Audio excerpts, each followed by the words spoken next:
মোৰ এটি সৰু অনুভৱ।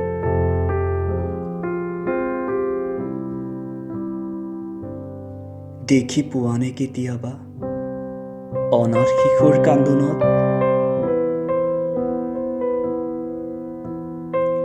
জিলিকি উঠা মমতাৰ নিঃশব্দ ছায়াবোৰ।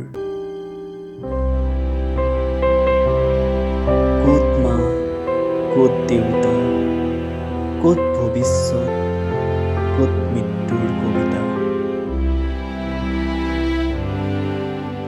পেটৰ কোধাৰে আচুৰি চিৎকাৰ কৰা, কপালত লিখিব খোজা কৰুণ শূন্যতা।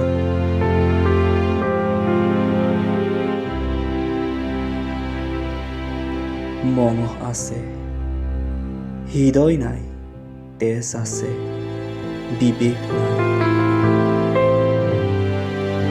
কংক্ৰিটৰ বন্যভূমিত আমি যন্ত্ৰ আৰু জন্তু হোৱাৰ কথা। তথাপি আমিবোৰ মানুহৰূপী